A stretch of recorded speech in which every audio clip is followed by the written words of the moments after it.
think if you're fit, if you pace a race well, if it's a long race, the only other thing really that's going to go wrong probably is, your fueling. I suppose the place to start, the most common mistake, is not knowing how much energy you need to consume. So a lot of people go into race with a very vague idea that they're going to eat when they feel hungry, or they're going to, they eat a bit more or a bit less than they did another time, but they don't have a solid idea of the numbers required. Before this episode starts, I have a quick favor to ask you. 75% of the people watching my YouTube channel are not subscribed. If you ever liked any of my videos, it would mean the world to me if you can actually hit that subscribe button. It really helps get the channel in front of more people. It gets our videos more often recommended, and also it helps book additional bigger guests on future episodes. Welcoming back on the podcast, Andy Blow, to talk more about nutrition and hydration. Andy is a sports scientist and he's the co-founder of Precision Fuel and Hydration. If I want to nerd out personally about optimizing my own nutrition and hydration for training and for racing, Andy is one of the first people that I call. Over the years, I've learned a lot from Andy and his team for my own races, such as the marathon distance, but also shorter and longer race distances. And I've seen his advice directly impact the performances of many other endurance athletes out there, including several close friends and family members. Andy was also a regular podium finisher in elite short course triathlon racing in his younger days. In this conversation, we get into the weeds about training and racing, nutrition and hydration. There's really a lot to take in over here, and I hope you enjoy this conversation as much as I do. Andy, welcome to the Extra Mile Show. Glad you made it. Yeah, in person this time. Happy to be here. In person. A few good beers in the jacuzzi last night. Yeah. Glad we're finally here recording again. I'm just disappointed with the California weather this time around, but I know that's not your fault. I'm not going to hold you accountable. Literally, the moment you landed, it's been rain. Well, we have had the most amount of rain probably in the last few decades over here. All of the local mountains are white, and so... But we'll, instead of the closed trails today, we'll be running road later after this. So. Yeah, it's all good. I'm glad to be here. Exactly. Let's take a deep dive, kind of a continuation of our first recording. That was all about hydration. This time, a little bit more about the nutritional side of things. Yeah. Can you discuss some of the common mistakes that you actually see athletes make when it comes down to fueling, and some of the ways that they can prevent some of these mistakes? Yeah, a lot of mistakes when it comes to long races and fueling, because I think if you're fit, if you pace a race well, if it's a long race, the only other thing really that's going to go wrong probably is, your fueling. And so I suppose the place to start, the most common mistake is not knowing how much energy you need to consume. So a lot of people go into race with a very vague idea that they're going to eat when they feel hungry, or they're going to, they eat a bit more or a bit less than they did another time, but they don't have a solid idea of the numbers required.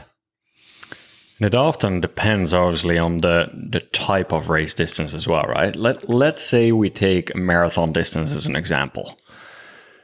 What are some ballpark numbers? Because athletes, some of them finish a marathon in 3 hours, some of them finish it in 6 hours. So how does this, and for some people, like both of them are at a high or medium intensity.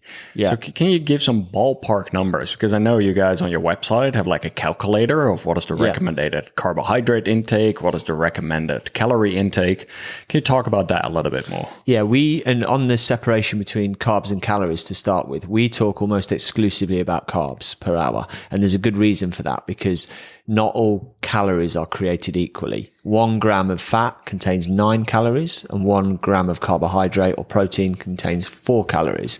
And we're all about, the fuel that your body burns during higher intensity exercise is carbohydrate, almost exclusively, or certainly predominantly. And so getting the right amount of carbohydrate, and you could take a lot of calories in if you ate a block of butter in a marathon, but it's not going to help you. So I would say a good place to start is flipping the conversation with people into like grams of carbohydrate per hour. And that's the units that we typically prioritize. In terms of amounts, when you're doing anything which is less than about 2 hours, somewhere between kind of 30 and 60 grams of carbohydrate an hour is usually the right ballpark for most people. And that's because you've got a lot of stored carbohydrate in your muscles. It's called endogenous carbohydrate. It's stored in the form of glycogen, mainly in your muscles, but a little bit in your liver as well. And that will carry you most of the way. So what you're then doing is you're just topping that up, and you're topping your blood sugar levels up so you don't get sort of brain fade as well. When you go beyond that 2 hour, certainly beyond the 3 hour mark, you can really eat into those glycogen stores to the point that your muscles won't function as well, and your performance will deteriorate. So then we start to see 60 grams an hour and maybe even 90.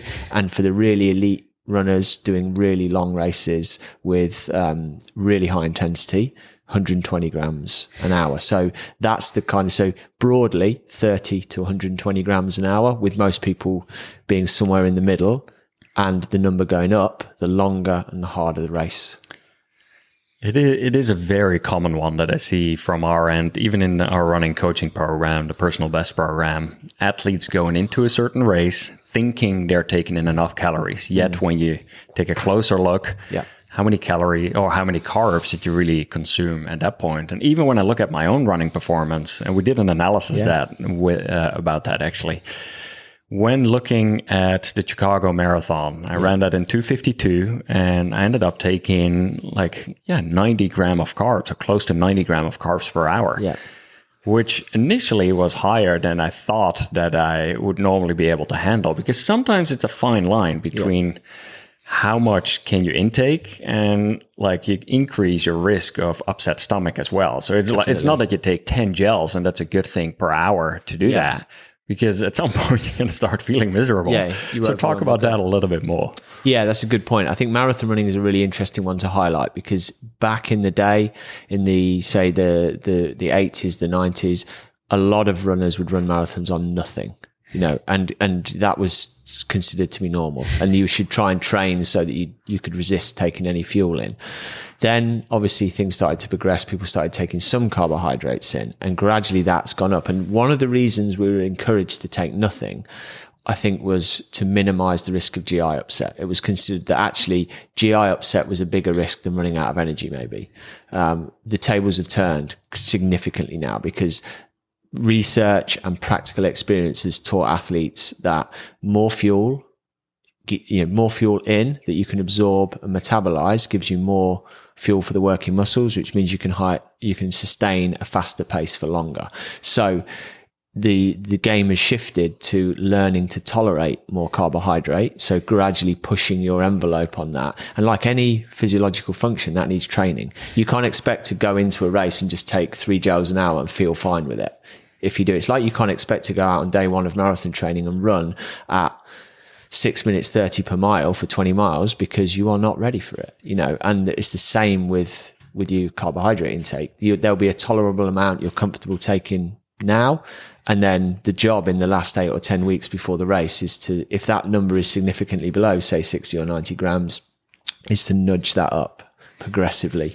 Because when you look at what's actually happening in the body, it is the digestive system that is getting compromised once you're running at a higher intensity, right? Blood from the gut is going to the working muscles to move yourself forward. And if you never train taking in any calories in training, then race day might surprise you. And this is where indeed. So how would an athlete, in your point of view, go about training this? Is that in long runs starting to take it, or higher intensity, or how would you go about that? Yeah, the best place to train it is in your longest, hardest runs, because that does two things. That trains your gut to tolerate more. It also supports you putting out better performance in those runs, so you drive more stimulus for adaptation in your training. It probably does three things, actually. You also recover faster from those runs, because you don't dig yourself such a hole of glycogen depletion.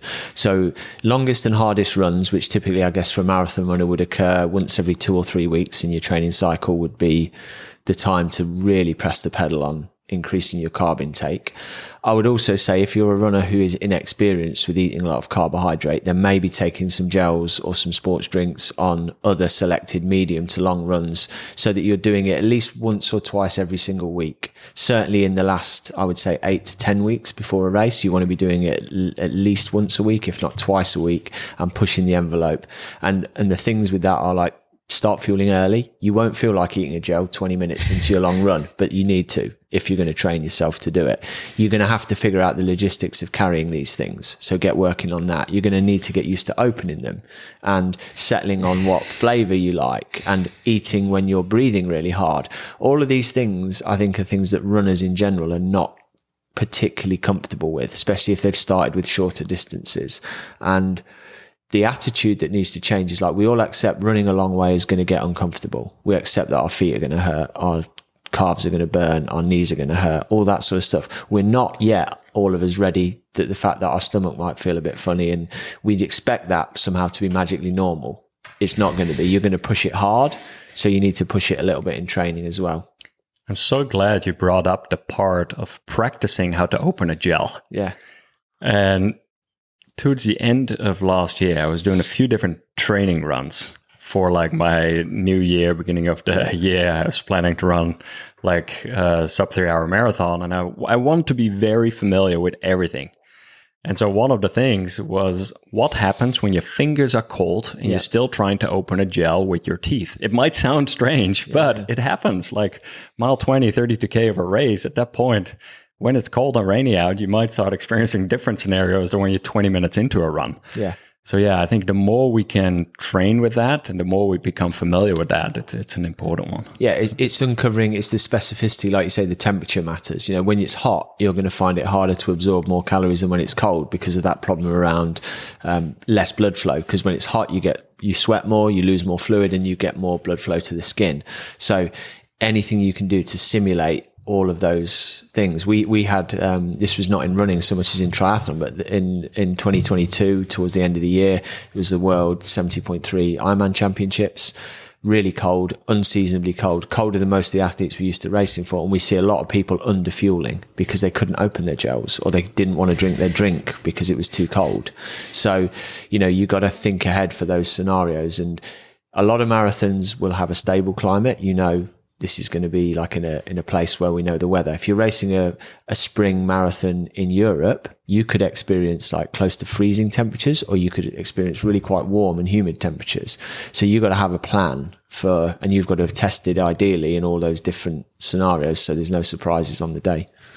What about type of foods? Like I want to talk about ingredients for a little bit over here, because sometimes if you do an ultra endurance event, you're going to go out there for 12 hours, 15 hours in the mountains. You often take walk breaks, and you can easier take in solid foods. Yeah. Whereas you're running a half marathon or you're running a marathon, at that point you like want something that's easy digestible.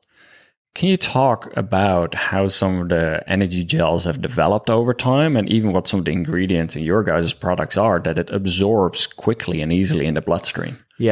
Yeah, that's a good point, because like you say, when you're doing longer events, so the general rule of thumb is that longer events mean lower intensities, which mean that you have the opportunity to eat more solid foods, so more real foods. And you'll probably crave some of those in a long event, because it's like you're going to miss meal times in a long event, and you want to give your stomach something to hold on to. You want to chew something. Food, you've got to remember, is, it's obviously like a huge driver of morale. And morale gets challenged in a 15 or 20 hour event, you know, so eating something that's pleasant is part of the game when it comes to keeping you psychologically in good shape.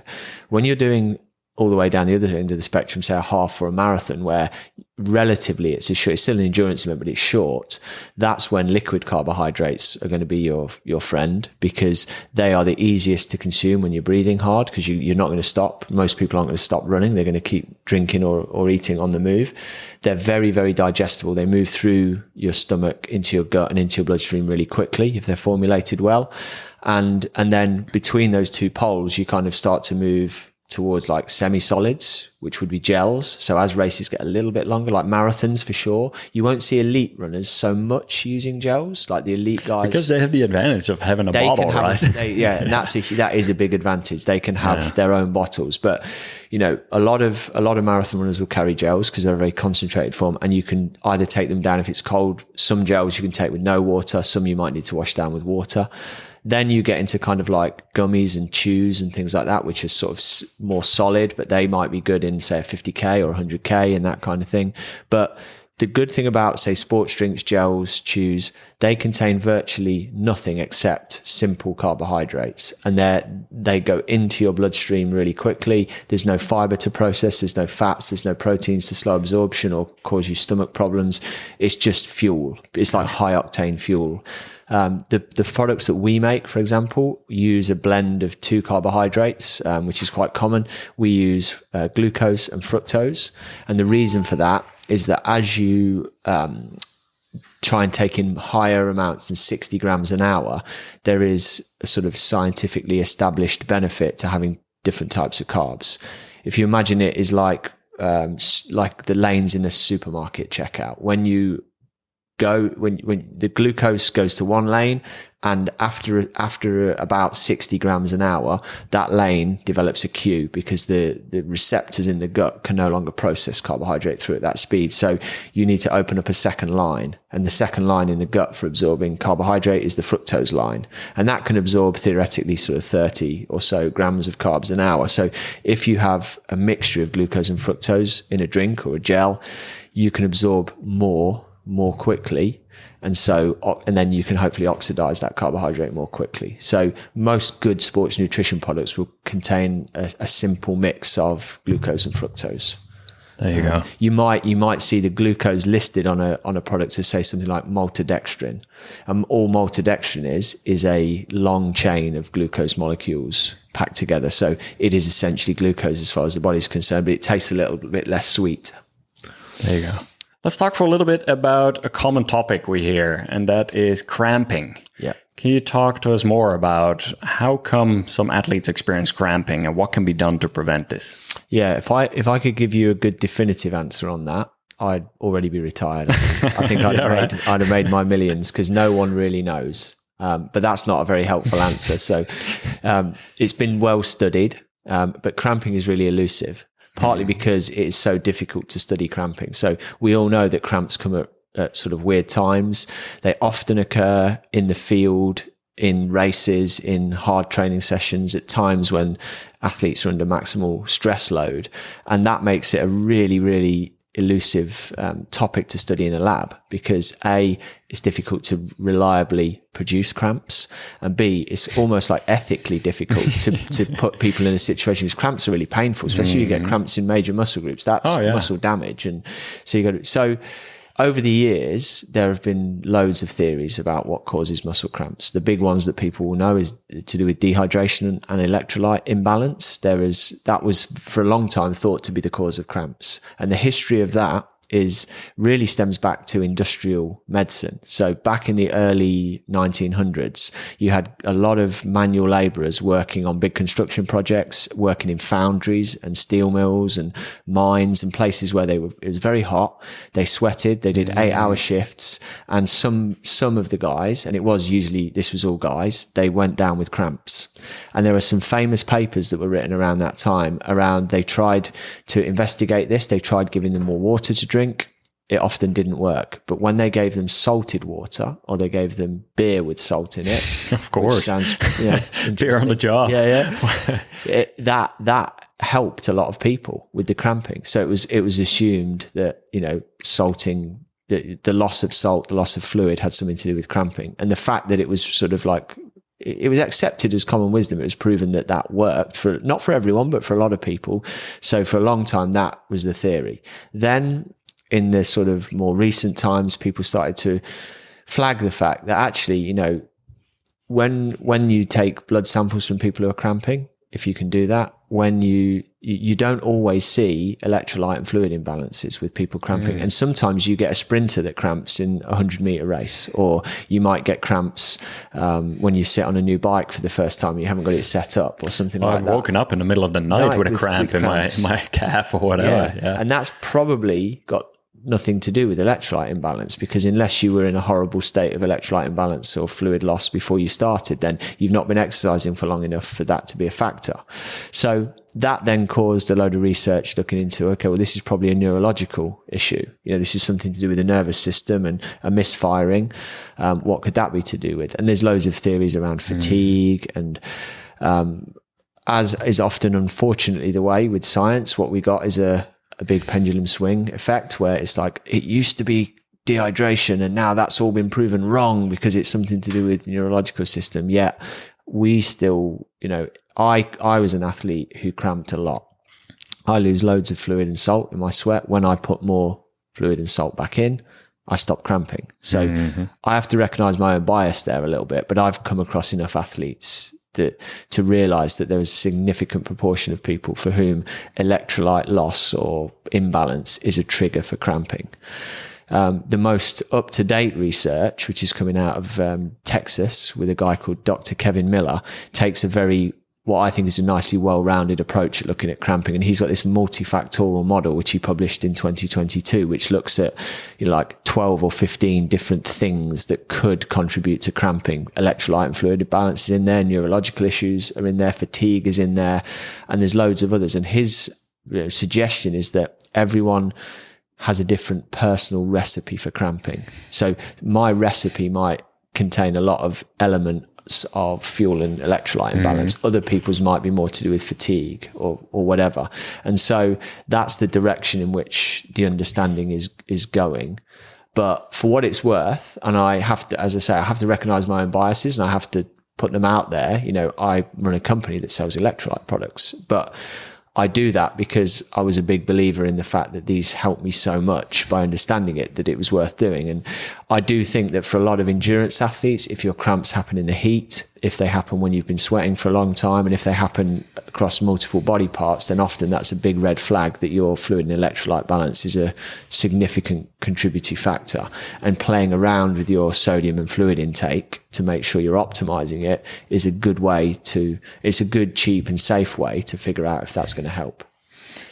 Sometimes when I look at athletes coming through like the finish line, I see some of them having a lot of salt marks all over their shirt. If they're wearing a black shirt, you might start seeing like entire lines of sweat, like in the face, dried up, whereas others don't have that much.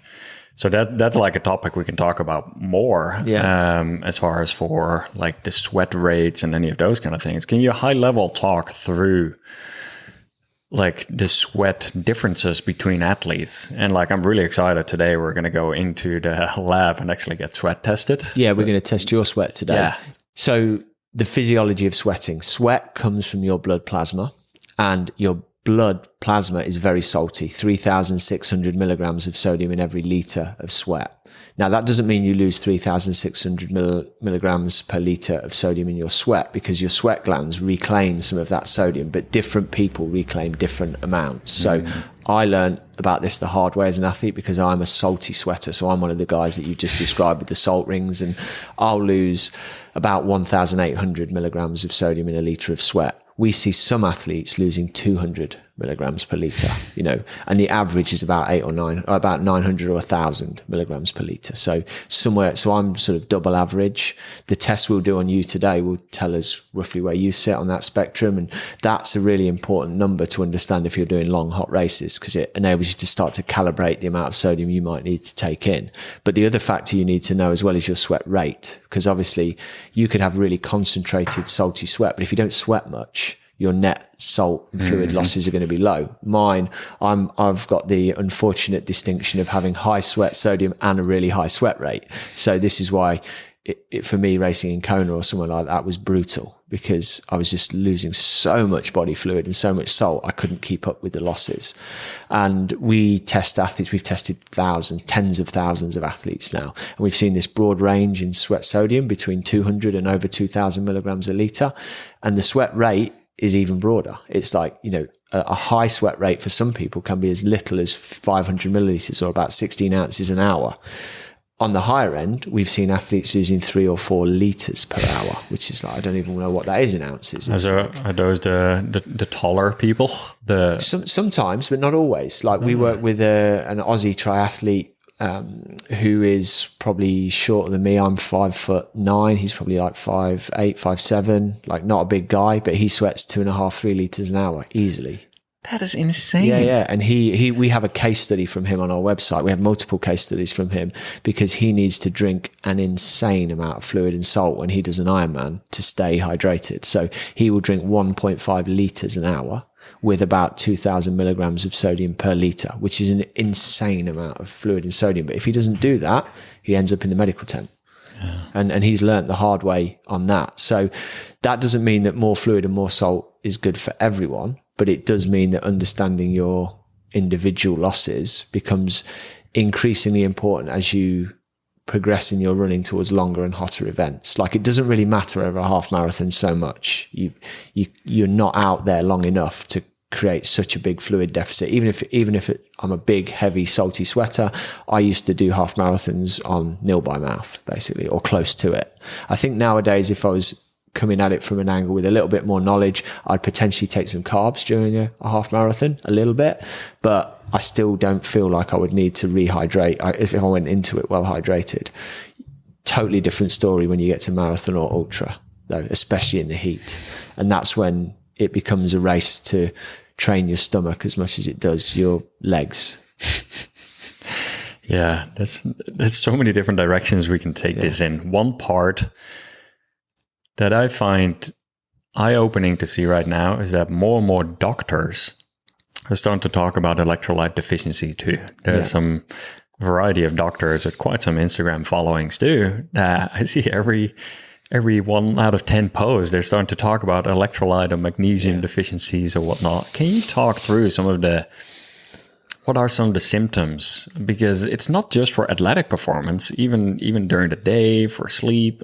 Talk to me a little bit more about that. So electrolytes are minerals that are dissolved in your body's fluids and they carry an electrical charge. So you've got things like sodium, which we've talked about, potassium, magnesium, calcium. They're in different quantities in the body and they perform different roles. So calcium's very involved with muscular contraction. Sodium and potassium are to do with fluid balance outside the cells and inside the cells, and cellular communication, nerve impulses. So they're critical. So if your electrolytes, any one or all of them, get put out of whack by dilution, if you drink too much plain water, or by sweating or diarrhea and you lose a lot of them, then fundamentally your homeostatic balance is out of whack. And that then just leads to a cascade of very general problems, so you certainly will feel cognitive impairment and just feel lousy. You might get muscular spasms and weakness. You might just feel lethargic. And so it's kind of, I guess the best word to describe it would be like a feeling of malaise and low energy, and just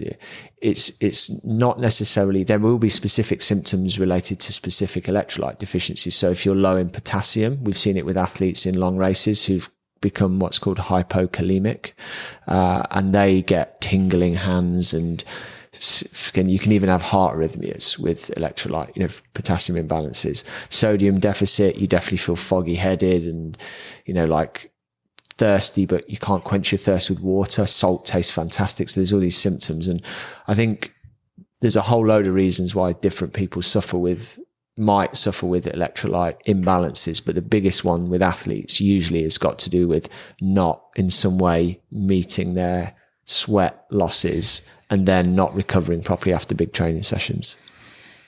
So well said. My dad, he is quite a sweater. I don't know if he's a salty sweater. I assume he is. But he experienced quite a few migraines. And we noticed sometimes that was also if he would come visit from Amsterdam here in Los Angeles, and I'm used to the heat, he's not. Yeah. We'd go to the local mountains for a hike for a few hours, and all of a sudden the next day he would notice having a migraine. Yeah. Or even myself, after some harder workouts, longer workouts, when I wasn't paying much attention to it, very often I had the following day a headache. Yeah.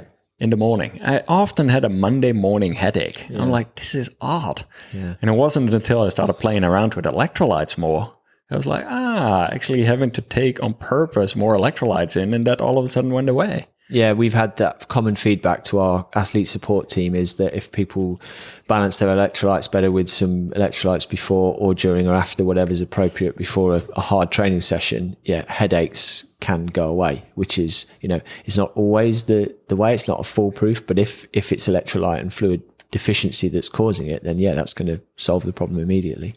So we'll talk more about the separate tests you can get done, like the actual lab test and with the machines that you guys have developed. We'll talk more about that later.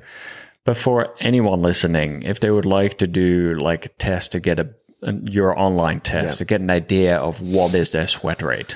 Yeah, there's two things to do there, really. We have an online test, which is probably the second part of the process, really. That is a thing where you can put some data in about yourself, and it will give you a recommendation on how much fluid and electrolyte you might need for a given activity in given environmental conditions. One of the really useful inputs to put into that, you can estimate your sweat rate by just saying I have a low sweat rate or a moderate or a high or a very high, but it's actually really quite easy for you to put an objective number in there by measuring your sweat rate.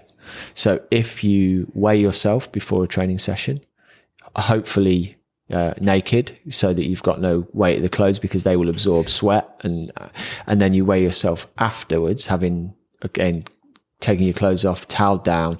The difference in those two weights, if you haven't drunk anything in that session, is going to be how much sweat you've lost. And we have a spreadsheet that you can download from our website. So if you do drink some stuff or whatever, if you're doing a long session, you can punch all the numbers in, it will spit out a sweat rate for you. And so working out your own sweat rate and seeing what that looks like at different intensities in different conditions. I would say if you can do, 6, 8, 10 sweat tests in a variety of conditions, different durations of activity, different intensities, whatever, then you get a really good idea of what your sweat rate is. And then you can use our online tools more effectively to then give you an idea of how much fluid, how much sodium you might want to replace. That is good. And I'll make sure to link to that down in the video here too. So in different weather conditions, we sometimes notice that you sweating more, you might need to hydrate more. Yeah. What about actual nutritional intake? Does that change, like when you run a race or you ride in the cold versus in a much hotter, humid climate? Yeah. So I suppose the short answer is that your nutrition intake, if we define that as the amount of fuel that you need, grams of carbohydrate per hour, that isn't going to vary very much at all in different weather conditions. It doesn't mean the challenges don't change, but if you need 90 grams of carb an hour for the activity that you're doing in temperate conditions, you're going to need about 90 grams of carbs in cold conditions, and you're going to need about 90 grams of carbs in hot and humid conditions. The difference is that it's probably, there's a sort of a window of temperature in the middle, which you're used to. So that might be lower for some people if you live in a cold place, or higher for others if you live in a warm place. But there's going to be a comfort zone where eating and drinking is going to feel easy because you're just used to it and you're not under undue stress from that environment.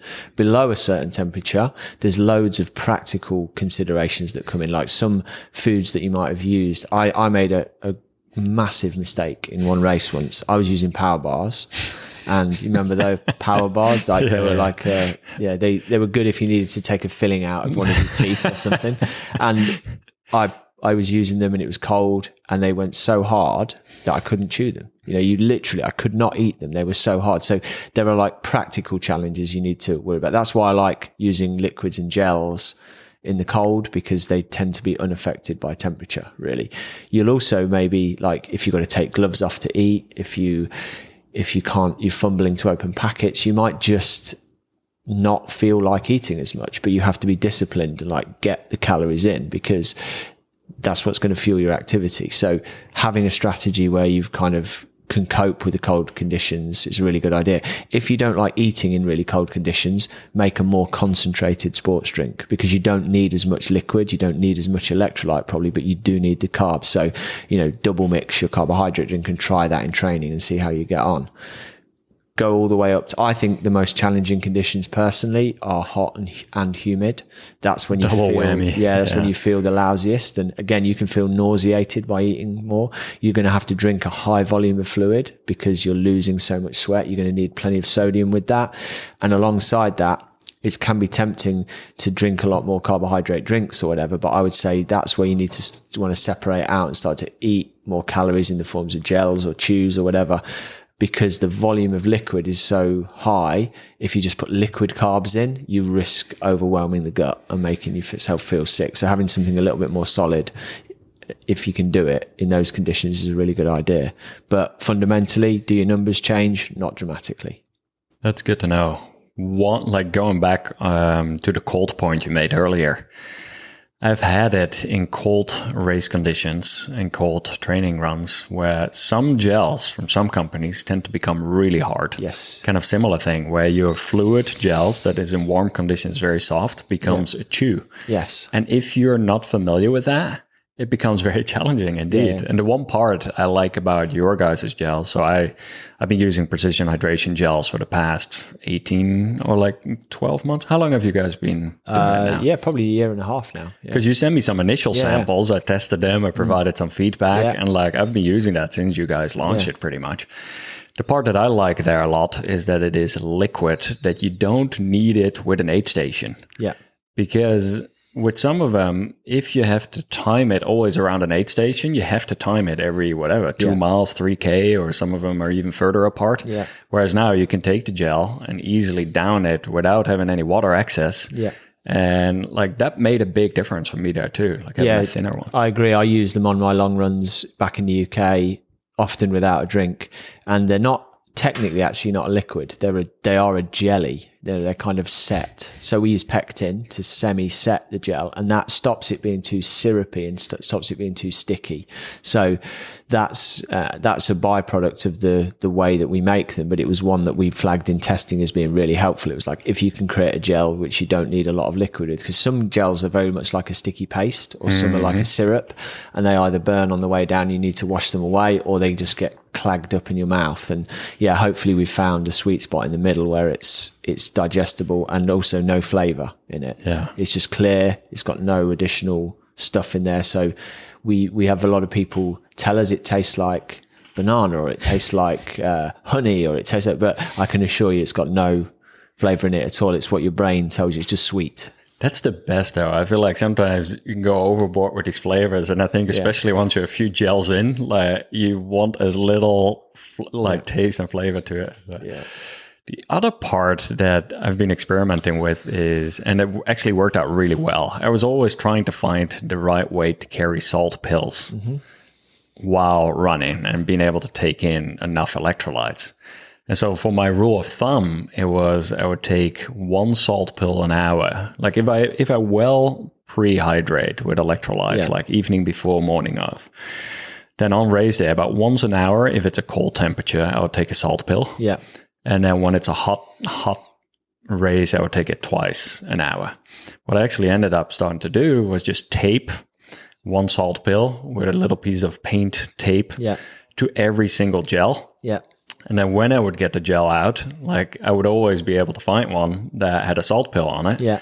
I would decide, do I need a salt pill right now or not? Do I want it? And that made a big difference for me of having easy accessible, because I've been there again, like cold fingers trying to fumble, trying to get your salt pill out of the little bag, or it getting wet or getting all over it. So that's actually a really good idea. That's not one I've heard before as well. And I've heard a lot of different tactics, but I'm going to remember that one. The other thing that we do as well with the salt pills that we make, they come in, they're called electrolyte capsules. They come in a blister pack, like with a foil backing. So the other thing you can do is snip a series of, and then you just have to pop them out and they stay dry. Because obviously the problem with a lot of salt capsules is you sweat on them, or it rains, they just dissolve and you get a mushy mess of salt in your pocket. Exactly. Tell me more about side aches that runners sometimes experience. Like in particular, runners in the earlier stages of the running journey. Like sometimes I notice it when I run with my kids. Sometimes I notice it when I'm running with some people who are just getting into running. But even sometimes experienced runners experience like some discomfort. Like what is actually causing that, and what are some of the things you can do to prevent that? Yeah, it's an area that's not been studied. It's quite common, and it's not been studied as much as you might think it should be, considering how common it is. So I think I've seen a statistic where it's somewhere between like 15 and 25% of runners will report side stitches in races if they do a survey. And that's a high percentage of people struggling with something. The honest answer is I don't think there's one cause. And I think a lot of issues get lumped into one. So breaking it down, like we know that a lot of people have this association between eating, drinking too soon before exercise, and that causing some abdominal discomfort, whether that is a true stitch or a side pain, or whether that's just gastrointestinal upset of some sort, is hard to say. But I definitely think there's an association with people eating and drinking and not giving themselves enough time. Now, some people, I'm someone who can eat just before I go for a run. I've never had a problem with it particularly. I know that other people are really sensitive to it and they need to give themselves longer time. So I think getting the obvious one out of the way, first of all, it's like if you have to experiment with the time that you fuel and hydrate before exercise to try and minimize the risk of it. Outside of that, though, I think that's kind of when you get like more of a stomach pain.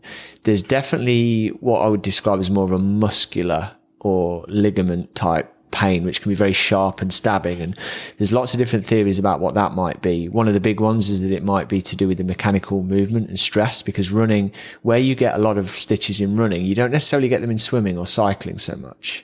And so one of the theories is that the mechanical bouncing and you're putting stress on the ligaments. I hadn't even thought of that one. Yeah, because a lot of people will ride bikes at just as high intensity for just as long a period of time or longer and not ever get it. So is there something in the movement? Like it seems logical. So there's theories around that.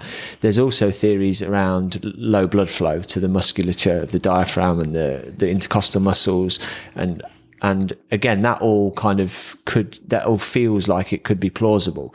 Unpicking what your particular problem with it is requires a little bit more investigation, I think. And your point about less experienced runners experiencing this problem more is almost certainly just due to specificity of training. You know, certainly when your musculature is not used to breathing really hard for an extended period of time and suffering this bouncing up and down. So maybe that's just a weak link for... I think the timing one you mentioned is a big one of this as well. And sometimes this comes up in our running coaching program where we analyze like, all right, what is it that you have done before your run, during your run, after your run? And we often talk about the importance of journaling and surely starting to write down, what did you eat the night before? What did you eat the morning of? What did you eat? Like how far in advance did you eat? What did you eat as well? Yeah, look for trends. Exactly. Because once again, even if you take protein and fats, and it might respond different than when you take like a bowl of oats. And so starting to write some of that down. Yeah. I think another big one that I'm noticing is, so that is in training, but then even on race day, sometimes people like have to wake up 3 hours before to eat. Yeah. But I've also seen the mistake being made, for example, in the Boston Marathon or the New York Marathon, where you have to travel for a long time to the start line and you don't start until a little bit later. Yeah. That people start to get hungry again. Yeah. And the last minute start to have to eat more again before they start the race. So there's a lot to it there. Yeah, I think if you're going to eat before the race, closer to it, then it's more about sports drinks, energy gels, kind of really easily digestible stuff, low mass, and high carbohydrates. And I guess your point about journaling is a huge one, and that for me goes beyond stitch and things like that, because if you do that is the key to understanding how your body responds to all of these different things. So I think that's a really good point. We've actually got a blog on our website all about side stitches, and it talks about some of the research and things. So we've touched on a few of those things, but if you're able to link to that, then people can read a little bit more on there. I would say it's one of those things, even now, isn't it? I don't get side stitches very often at all, but occasionally you do. And it's just the thing people want to know is like, if it happens, like, what am I going to do about it? And I would say that almost certainly the only thing that you can do is like slow your pace for a short while, relax your breathing. Some people find that lifting their arms and stretching the sides a little bit helps, and stay calm, relax, and it will probably pass. Like, it doesn't always, and that can be annoying, but there's not a lot of other remedial action you can take when it's happening. You've just got to chill. And I think the anxiety and stress of racing, that's why I say I think calming down is not a bad thing. It's difficult to do in the heat of the moment, but if you can think to yourself, like, take some deep breaths, chill out, walk a little bit, or slow the pace right down, elevate your arms and just sort of work your way through it. Stay positive. You might be, you're going to lose time for sure, but you can minimize that and you don't have to give up. That's a big thing. That is so well said. That part right there. To add to that, sometimes when we are at the later stages of a race and we tense up, we're tight, we notice our breathing might become a little bit more shallow, the shoulders start going up, and indeed just telling yourself, like, instead of pushing harder, actually relax more. Yeah.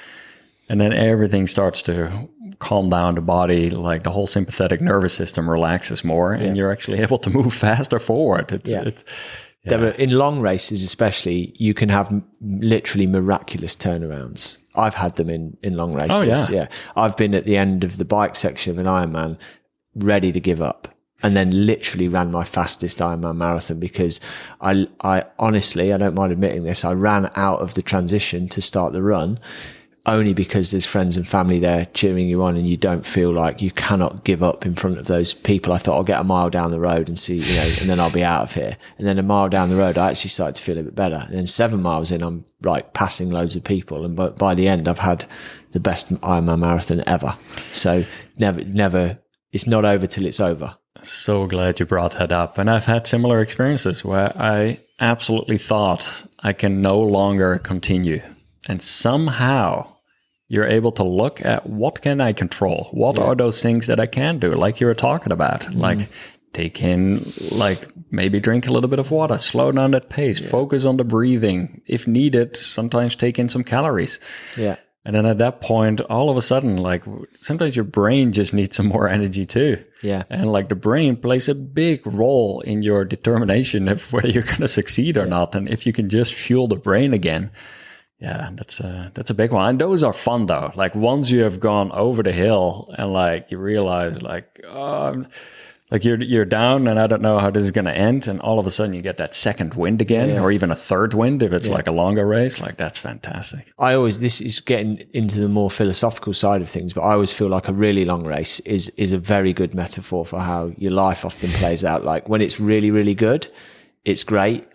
But it's never going to stay really, really good the whole time. And when you get to like the rock bottom, when you feel really, really bad, it's probably not going to be any worse. And the chances are it's going to get better again. And you have to learn to like ride that out. And I think for shorter races, it's often a bit more, the margins are a bit tighter. And, if you have a bad 5K at 3K, if you're starting to die, it could be that you're just in for a bad last 2K. That's the nature of it. But long stuff, certainly like stay positive, relax, calm down, and like amazing things happen, especially because in a long race, 95% of your competitors will slow down horrifically towards the end. So if you can be the phoenix from the ashes and come through, then you're going to do well. The amount of energy you get when you have still some gas left in the tank, you're able to pick up the pace, or at least not drop off the pace, but let stand alone, even run fast towards the finish. Just passing people alone will give you energy. Yeah, definitely. I raced a long swim run race last year and it's a pairs race that you race with a partner. The guy that invited me to race with him is a very experienced endurance athlete, and we both are in our mid-40s now, so definitely past our prime. We've both got young families, running businesses. So on paper, there was no way we should have done particularly well in the race. And both of us have done this race numerous times. The first time I did it was in my mid-30s. And objectively, I've gone into that race way fitter before. But both of us started steadily in this event. We stayed positive. We ate and drank a lot. We didn't let anything phase us. We were a good psychological complement to each other, and we smashed through and did our best ever time on the thing. And I wholly put that down to the psychological and attitudinal side that we took into that race, dealing with the adversity of like, it wasn't side stitches in that race, it was like foot blisters and things like that. But you learn to roll with it. And I wish that, like a lot of athletes, if I could go back and tell my 25-year-old self and have his horsepower and my attitude now, maybe I'd have done it a little bit better. Yeah, the experience part and the mental component there plays a big role. And this is where we often do see athletes in the 40s, 50s, 60s, or even 70s run some of their best times because all of a sudden they go about it differently. Yeah, absolutely. Especially if you're a late starter, you've got a lot of headroom to improve. If you're taking it and say on the nutrition and hydration side, you've got a lot to learn. And if you can learn that relatively in a short space of time and then apply it over a lot of races, that's a big advantage. Yeah. Andy, can you tell us a little bit more about the hydration difference between men and women and also the nutritional difference between men and women? Yeah, that's one we get asked quite a lot because there are some assumptions that things might be significantly different. And honestly, there might be some small differences, especially say with women and the menstrual cycle. They have their hormonal balance affects fluid and salt balance in the body a little bit, and there are papers that have been written about this. We actually dissected that in a very detailed blog to have a look at, and the summary of all of that was that really, whilst there might be some small differences, the biggest differences come from the factors that would affect both men and women. So in other words, like the total sweat losses you have, for instance, for hydration. So although the highest sweating men, the men who sweat the most and lose the most fluid and salt, sweat more than the highest sweating women, it's not like all men sweat more than all women. It's a bit like height. You know, the tallest men tend to be taller than the tallest women, but you go in the middle of the curve and you've got some women that are taller than men and vice versa. So what I'm trying to say with all of that is that really fluid balance is a function with athletes mainly of sweat losses, and sweat losses are going to be as a trend higher in men, especially bigger men than women. But if you're a female athlete that has a high sweat rate and loses a lot of salt, you should still be replacing a lot in the same way that a man losing the same amounts would. If I looked at a spreadsheet of data which didn't tell me the gender of someone and told me their sweat rate and sodium loss, I could give them an idea of what they need to drink. Based on that information alone, I don't need to know if that's a man or a woman's data, if that all makes sense. Yeah, that does. What about the nutritional side of things? Calorie intake, carbohydrate intake? Kind of similar, I think, in the sense that, you know, the bigger men have bigger muscle mass and produce more power and energy and use more energy than the bigger women. But when we look at our case studies, say for endurance athletes, men and women doing exactly the same events, women are taking very similar amounts of carbohydrate to men, even like some of the faster, smaller female elite athletes are taking more carbohydrate an hour than some of the mid-pack large guys, because they're training that and they can get a competitive advantage from taking more in. So as a general rule, there's a bit of a skewing towards like bigger, faster athletes doing longer events, taking more carbs in. But I think if you took the averages at the moment, there is a small difference, a small significant difference that men on average will take a bit more carbohydrate per hour than women. But I don't think it's that big of a difference. Again, you've got to look at energy output. You've got to look at how much you can tolerate and really try to maximize that for you as an individual. Well said. You guys have so many well-written articles on your website. Like, I think last time I checked, there were more than 100 on there on the topics of nutrition and hydration, and I'll make sure to link to that. Where can people find out more about you guys? The best place to start is precisionfuelandhydration.com, the website. The knowledge hub is where all of our blogs are. We've obviously got case studies on there under the athlete pages, the shop if people want to browse and have a look at the products. We're also on all the usual social medias, you know, like Instagram and Twitter and Facebook. We post information on there, so we're easy to find by searching for Precision Fuel and Hydration. And honestly, we're a small team, but we're very engaged with people that want to talk to us. So you can book free video calls with the team. You can contact us. The easiest way is just hello@precisionfuelandhydration.com via email, or fill in a contact form on the site, and we'd love to talk to you. Some of our ambassadors from past projects have actually reached out to you guys and have set up some of those consulting calls too. And you guys really took the time, like jumped on a phone call, went through their situation, and did a personalized recommendation on what would be ideal for them. Yeah, we're passionate about that because that's the missing link in sports nutrition. There are a load of great products out there. None of them are magic, despite what people will tell you. It's how you use them in your situation. It's getting the right amount of carbs, fluid and salt into your body at the right time. And that's what we want to help athletes to understand. That was spot on. In closing over here, do you have any last thoughts, any recommendations for athletes looking to become a stronger, healthier, happier athlete? I'm going to pick up on one thing that you said and re-emphasize it, which is journaling, recording the data. Not enough athletes do that. Loads of us do our run, upload it to Strava. We get whatever data the watch throws out. We don't record what we ate, what we drank, how we felt, all that kind of stuff. Simply going through that process, if you're trying to learn and iterate, is incredibly powerful because, yeah, you've got to do supporting reading. You can have a consultancy call with us and figure out your calorie, your carb and your fluid and your salt requirements. If you don't record that, and then map it against how that makes you feel and perform, you are going to struggle to iterate going forward. So I think, that is the best tip. That is very well said. And it's interesting because it has been brought up by Eliud Kipchoge, by Kilian Jornet, by many different podcast athletes. Probably half the amount of athletes that I've spoken to in one way or another mentioned to us that is a powerful tool that just seems to really work, seems to dial in all of the different aspects of training over there. So. I think it does two things. There's the physical record that you can go back through, and it's the mindfulness of then making you think about what you're doing in that situation. Otherwise, you do it in a mindless way and you can't remember. Absolutely. Andy, thank you so much. And let's go over to Lauren's place and let's start getting a sweat test going. Yeah, excited to get that underway. Definitely. More about that soon. Thank you for watching. Andy was kind enough to provide a 10% discount code for the Extra Milers community on all Precision Fuel and Hydration products. That is code FLO10. I've been training and racing with their gels, with caffeine and without caffeine, for a while now. Even in the Chicago Marathon 2022, I used their product.